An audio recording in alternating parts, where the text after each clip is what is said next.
मैंने तुम्हें आवाज दी और कहा है कि सांझ हो गई, अब घर चलो, और अगर तुमने उस आवाज को सुना और तुम अगर थोड़ा भी समझ पाए हो तो उसका अर्थ यही है कि परमात्मा को भूल के भी भूला नहीं जा सकता। भुलाने की कोशिश कर सकते हो, सफल उसमें कभी कोई भी नहीं हुआ है।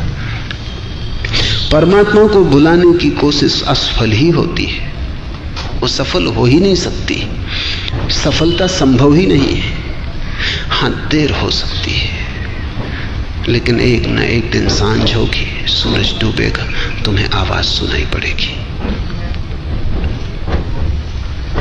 आवाज सुनाई पड़ते ही ये सारा संसार ऐसे ही हो जाता है जैसे रेत के घर खोले। फिर उनसे पैदा हुए वैमनस्य, ईर्षा, संघर्ष सब खो जाते हैं। अदालत, मुकदमे, बाजार, हिसाब किताब सब व्यर्थ हो जाता है। जब घर की याद आ जाती है, घर को कभी कोई भूलता है? कोई कभी नहीं भूलता है। ठीक ऐसी ही घटना कबीर के जीवन में है। एक बाजार से गुजरते,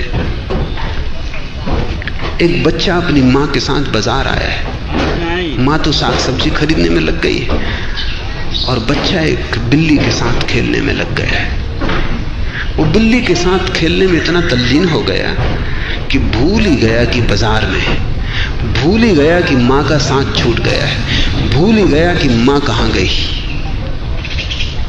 कबीर बैठे उसे देख रहे हैं। वो भी बाजार आए हैं अपना जो कुछ कपड़ा वगैरह बुनते हैं बेचने, वो देख रहे हैं। उन्होंने देख लिया कि माँ भी साथ थी इसके, और वो जानते हैं कि थोड़ी देर में उपद्रव होगा क्योंकि माँ तो बाजार में कहीं चली गई और बच्चा बिल्ली के साथ तल्लीन हो गया है।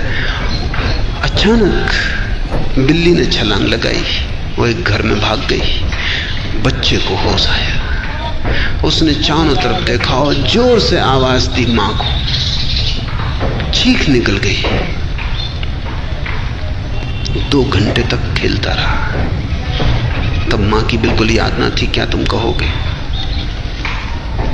कबीर अपने भक्तों से कहते, ऐसी ही प्रार्थना है जब तुम्हें याद आती और एक चीख निकल जाती। कितने दिन खेलते रहे संसार में, इससे क्या फर्क पड़ता है? जब चीख निकल जाती तो प्रार्थना का जन्म हो जाता है। तब कबीर ने उस बच्चे का हाथ पकड़ा, उसकी माँ को खोजने निकले। तब कोई सदगुरु मिल ही जाता है जब तुम्हारी चीख निकल जाती। जिस दिन तुम्हारी चीख निकलेगी तुम सदगुरु को कहीं करीब ही पाओगे। कोई फरीद, कोई कबीर, कोई नानक तुम्हारा हाथ पकड़ लेगा और कहेगा कि हम उसे जानते भली भांति, हम उस घर तक पहुंच गए, हम तुझे पहुंचा देते। प्रार्थना का अर्थ है याद कि अरे मैं कितनी देर तक भूला रहा। प्रार्थना का अर्थ है स्मृति कि अरे मैंने कितनी देर तक विस्मरण किया। प्रार्थना का अर्थ है याद कि अरे क्या ये भी संभव है कि इतनी देर तक याद भूल गई थी।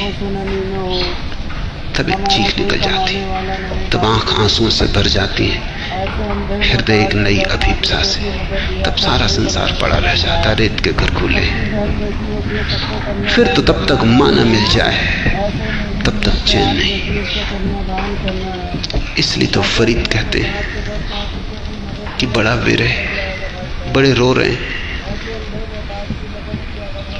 हड्डी हड्डी इस लंबी यात्रा से थक गई है, पैर उठते नहीं,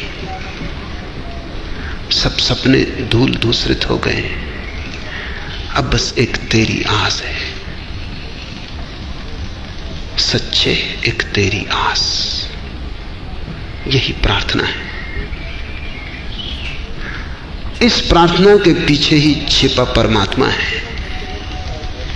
बस तुम प्रार्थना कर लो, शेष परमात्मा पर छोड़ दो। तुम पुकारो हृदय भरकर, और मैं तुमसे कहता हूं कोई पुकार कभी खाली नहीं गई है। आज इतना है।